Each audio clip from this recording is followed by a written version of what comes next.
Welcome back, friends. Yeah, I'm not doing any more of that introduction stuff where I say, prop your phone up, take a deep breath, because those are the important things nonetheless. But I'm not going to say it because that's how I used to consume it. That doesn't mean how all of you should consume your content, and I can't convince you to engage with this if you don't want to. So let me begin. And every time I don't know what I'm going to do, I think we're just going to go with it and see what happens. But it's been my first week back of college. I've gone back into the rhythm a little bit. There are still a few kinks that I need to work out nonetheless, but a very important lesson or thing, something I observed in the world around me was people are really, really uninteresting. And I know that's kind of, that's definitely something that you don't want to hear. And you're like, for every reason, want to get defensive. Well, you don't know people. From the people I know, whether it's at work or at school, and what I've observed is people are very boring. People aren't intricate. Now, if you're going to get defensive, just leave. And if you're willing to hear me out, here's what I'm here to say. So often I saw around me with trying to make new friends and talking with new people and getting to know new people is that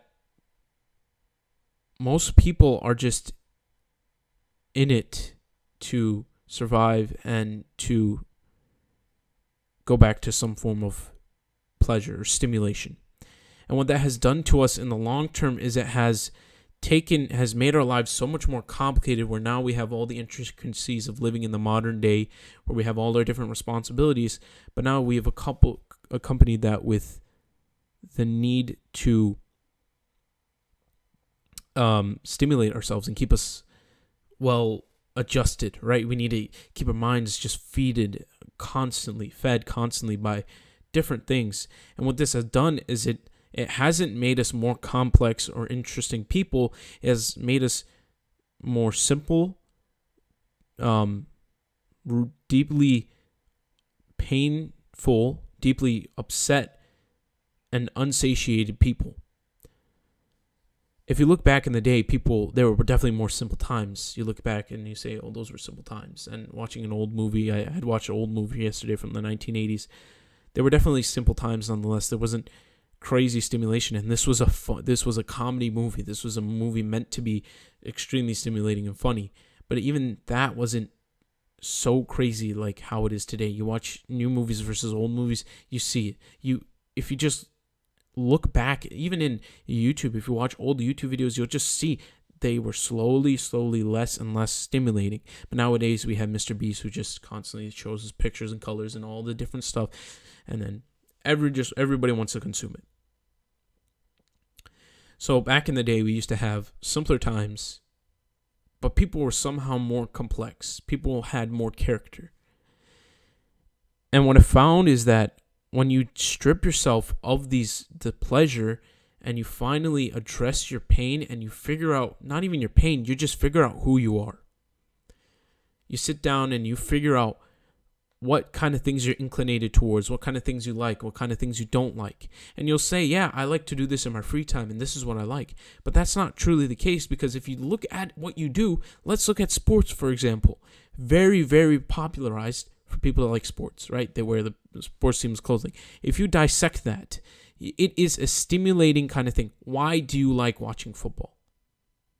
If you're British, why do you like watching football? If you're American, why do you like watching football?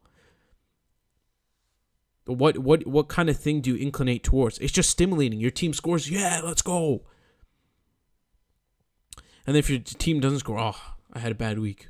Like, that's literally what it's down to. I can't wait to get to the weekend where I can watch football. And then the Super Bowl's coming up, and I can't wait for that. And what this has done to us is made us simple. It has made us boring. It has made us uncharacteristic. It's so hard for me to be around people now, because people are just so ingenuine. They're not their real selves.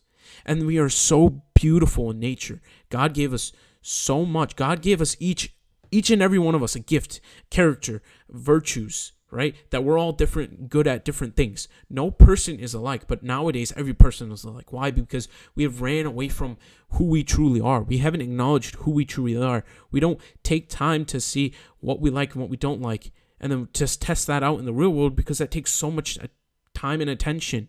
Why not just talk about what everybody likes? Now let's just move towards what everybody likes, because that's more simple. It's easier to do so. It's easier to have fun. And then this overstimulation from the world makes us deep down depressed, because we're not living to our true selves. We don't know our purpose. That is one of the main problems everyone asks. What's my purpose? What's my purpose? I don't know my purpose. You don't know your purpose because you don't know who you are. And you'll actually find, though, that once you figure out who you are, what you're inclined to, what you don't like, what you like, you'll find things that you do like that you're good at. Not liking because it's stimulating. You'll like something because it goes with your nature. And you'll begin to work at those kind of things, and you'll begin to enjoy it, such as this for me.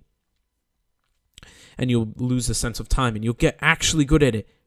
And then you'll have to worry about being too self-absorbed. Right now, if I told you need to focus on yourself, stop thinking about other people, stop focusing on other people, focus on yourself. Some people would say, hey, that's so self-absorbed. No, the problem with self-absorption comes when you get to that point where you're good at something because you've figured out who you are, and this is what you easily work towards. And now there's two routes from there. You either go backwards and you say, hey, you know what, I'm great. Look at because you'll often be in a field. Like if you get really good at practicing medicine, you'll be in a hospital and you'll be the best at it because it's your passion. You're good at it. You have so much vigor, and you're in a room full of other doctors and you're like, hey, I'm the best one here. Hey, these people kind of suck compared to me because they just don't have it. And then you bring yourself up in ranks, which is totally wrong. But if you look at the other end, if you look at when you find your purpose and you start working towards it and you start getting good at something, and you actually start being the person you've been meant to be, you'll find God in that, because everything comes from God. The more and more you master it, the more and more you see the beauties and the intricacies of it. So for example, if we're looking back at doctors, if we're looking and we get better and better at medicine, and it's like, how is this so intricate? How has the human mind created all these medicines and all these prescriptions for us to get healthier? Like, what is this miracles? What have we done? This is the miracle of our body and our brain and our soul. You just have to figure out who you are. And how do you do that? Stop stimulating yourself. Full circle. Stop stimulating yourself. This is a subject that I want to get more and more into. This is kind of rushed. It's not kind of rushed. I put a good amount of time into this. I was thinking about it, trying to prepare myself. And I'll talk about this again, because this really, really matters. And this is how you find purpose in life. Because now, once you devoid yourself of all the stimulation, you're now free. You're free to think. And I'll have another video even about that when it comes February 5th. That's my 1 month mark of being sober from short form content. So far, so good. Watch like 2-3 videos every other day, whatever.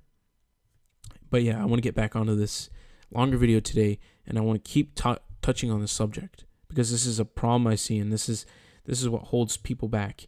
And what worked for me so well was that fact that I was extremely introverted in nature. I'm not socially anxious. We often misprescribe what introversion means, but I thought so much about myself. I didn't really care about the people around me, and since I often did that, I questioned the reality around me. Is this true to my nature? And I found no. And then finally it started working, and now I'm happier than ever. There are ups and downs, but I am more content and pleased with my life than ever. And that's because I've lived to the person I'm meant to be, and I've moved towards God with that. So that's what I have for you today. I got up at sunrise. I'm fasting. I'm really tired and really hungry and really thirsty. I worked 6 hours at a freaking... If you know me, you know where I work. But I'm going to take a quick nap and then back on it. You stay to your craft as well. Good luck and take care.